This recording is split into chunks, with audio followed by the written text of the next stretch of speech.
and counterstrikes overnight between Israel and Iran.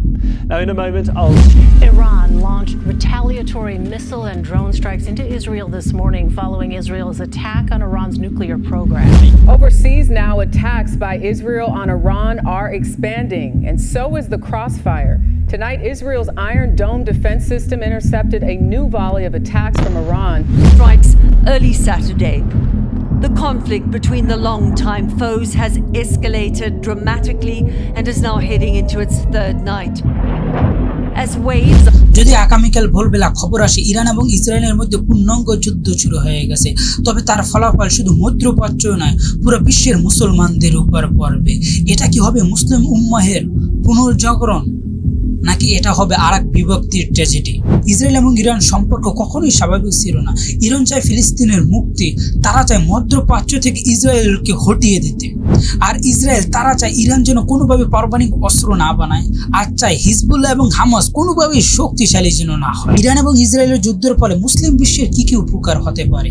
এক, মুসলিম বিশ্বের ঐক্যের সম্ভাবনা। যুদ্ধ শুরু হলে সৌদি আরব, তুরস্ক এবং পাকিস্তান, কাতার, যারা এতদিন নিরপেক্ষ অবস্থান নিত, তারা বাধ্য হবে অবস্থান নিতে, এবং এই যুদ্ধে মুসলিম রাষ্ট্রগুলোকে এক প্ল্যাটফর্মে আনতে বাধ্য করতে পারে। এটি উম্মাহ এক নেতৃত্ব, এবং এই ধারণার সামনে আসতে পারে এক মুসলমানের নেতৃত্বে থাকতে হবে, যেটা হবে নতুন খেলাফতের ছায়া। দ্বিতীয়, ফিলিস্তিনের জন্য মোড় ঘুরে যেতে পারে। ইরান যদি সফলভাবে ইসরায়েলের সামরিক ঘাঁটিতে আঘাত হানতে পারে এবং হামাস এবং হিজবুল্লাহ একযোগে সীমান্ত দিয়ে চাপ যায়, তবে বিশ্ব জনমত আবার ফিলিস্তিনের পক্ষে যেতে পারে। জাতিসংঘে, ইউরোপীয় ইউনিয়ন, এমনকি আমেরিকার ভিতরে তখন বিতর্ক শুরু হবে। তৃতীয়, মুসলিম যুব সমাজের ভিতরে চেতনা জাগরণ। এই যুদ্ধে টিকটক, টুইটার এবং ইউটিউব এই প্ল্যাটফর্মগুলোতে বিপ্লব তৈরি হবে, এবং নতুন প্রজন্ম ইসলামী ইতিহাস জানতে পারবে, উম্মাহের দায়িত্ব অনুভব করতে পারবে। যে তরুণরা একসময় কেপপ এবং নেটফ্লিক্সের ভিতরে ডুবে থাকতো, তারা হয়তো হাত তুললে মহান রব্বুল আলামিনের কাছে দোয়া করবে যেন ফিলিস্তিন এবং ইরান এবং মুসলমান বিশ্ব যেন সবসময় ইহুদি খ্রিস্টানদের হাতে নিরাপদ থাকে। যুদ্ধ শুরু হওয়ার পর প্রশ্ন উঠবে, কে নেতৃত্ব দেবে মুসলমানদের?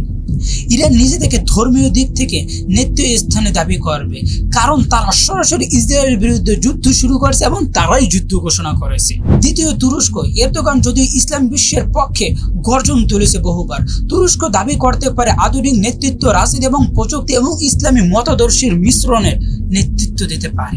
তৃতীয়ত, সৌদি আরব। যদিও সৌদি কিছুটা পশ্চিমাপন্থী, কিন্তু যদি মক্কা মদিনা পবিত্র ভূমি ইসরায়েলের হুমকি দেয়, তবে তাদেরকে সামনে আসতে বাধ্য করবে, এবং তারা কোন পক্ষে নেবে সেটাও সে সময় স্পষ্ট হয়ে যাবে।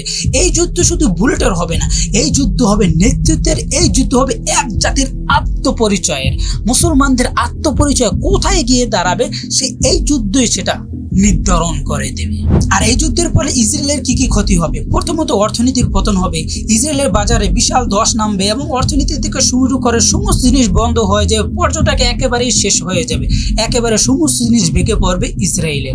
ইসরায়েলের দ্বিতীয় ক্ষতি হবে হিজবুল্লাহ এবং হামাস এবং ইরান একযোগে যদি হামলা চালায়, তাহলে ইসরায়েলের বেশ কিছু ক্ষতি হবে, এবং ইসরায়েলের সেনাবাহিনীর বেশ এবং সামরিক বেশ ধ্বংস হয়ে যেতে পারে। আর ইসরায়েলের তৃতীয় যে ক্ষতি হবে সেটা হলো মানসিক যুদ্ধ।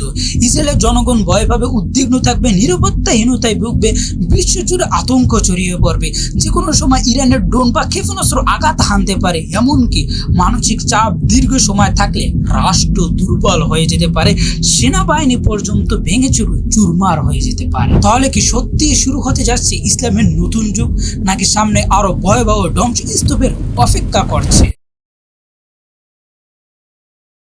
এই যুদ্ধ শুরু হলে সম্ভাব্য পরিণতি পূর্ণ মাত্রায় অঞ্চল জুড়ে যুদ্ধ ছড়বে।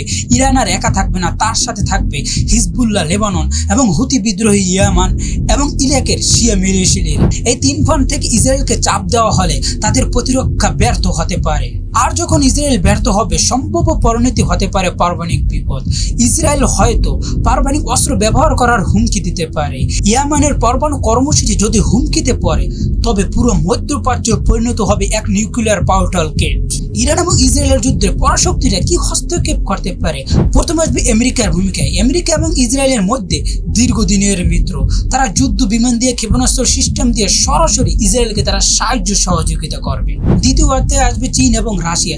চীন এবং রাশিয়া এই সুযোগে নিজেদের প্রভাব বিস্তার করতে চাইবে এবং তারা মুসলিম বিশ্বের দিকে কিছুটা কৌশলগত সমর্থন ছুড়বে, বিশেষ করে অর্থনীতি এবং কূটনৈতিক প্ল্যাটফর্মে তারা মুসলিম বিশ্বকে তারা সাহায্য সহযোগিতা করবে, ইরানকে সাহায্য সহযোগিতা করবে। বিশ্ব যেন ধীরে ধীরে দুটি ক্যাম্পে ভাগ হয়ে যাচ্ছে, পূর্ব পশ্চিম, ইসলাম বনাম ইহুদি সভ্যতা। যদি মুসলিম বিশ্ব ঐক্যবদ্ধ হয়, সম্ভব প্রথম পরিবর্তন হবে ইসলামিক ফেডারেশন। তুরস্ক, পাকিস্তান, কাতার এবং মালয়েশিয়া এবং ইন্দোনেশিয়া এবং ইরান সবাই যদি একটি সামরিক এবং অর্থনৈতিক ফ্রেমওয়ার্কে আসে, তাহলে এটি হতে পারে আধুনিক যুগের খেলাফতের ছায়া। সম্ভব দ্বিতীয় পরিবর্তন নতুন প্রতিরক্ষা বলয় হবে।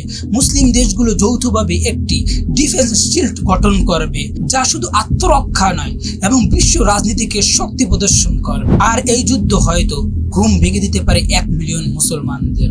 হয়তো এখান থেকে জন্ম নিতে পারবে নতুন এক প্রজন্ম, যে প্রজন্ম আর কখনো ঘুমাবে না। আর যদি মুসলমান ব্যর্থ হয়, বিভক্তির রাজনীতি ফিরে আসবে, যেখানে নেতৃত্ব নিয়ে দ্বন্দ্ব হবে, ইরান এবং সৌদি আরবের শিয়া এবং সুন্নি নিয়ে দ্বন্দ্ব হবে। তবে পশ্চিমারা এটিকে ব্যবহার করে মুসলিম বিশ্বকে টুকরো টুকরো করে দিতে চাই। শরণার্থী সংকট এবং দরিদ্র এবং অরাজকতা মধ্যপ্রাচ্যে বহু মুসলিম দেশকে পরিণত করবে ধ্বংসস্তূপে। পশ্চিমা মিডিয়া যুদ্ধকে টেররিজম বলে প্রচারিত করবে এবং মুসলমানদের উপর আরো বেশি নিষেধাজ্ঞা আসবে। আশার আলো হলো ইসলামী জাগরণ। যুদ্ধের ভিতরে জন্ম নিতে পারে নতুন এক রেনেসাঁ, যেভাবে সালাউদ্দিন আইয়ুবীর জন্ম নিয়েছিল কুশিটারের ধ্বংস স্তূপের শেষ থেকে, তেমনিভাবে আজকে এই যুদ্ধ জন্ম দিতে পারে নতুন এক নেতা, নতুন এক সভ্যতার। ইরান এবং ইসরায়েল যুদ্ধ আমাদের সামনে একটি প্রশ্ন রেখে যাবে, আমরা কি কেবল দর্শক থাকব নাকি আমরা ইতিহাসের অংশ হব? একটি যুদ্ধ আমাদেরকে শেষ করতে পারে আর একটি যুদ্ধ আমাদের জগৎকে রাখতে পারে। এই যুদ্ধ হবে কোন যুদ্ধ সেটা আমাদেরকে নির্ধারণ করতে হবে।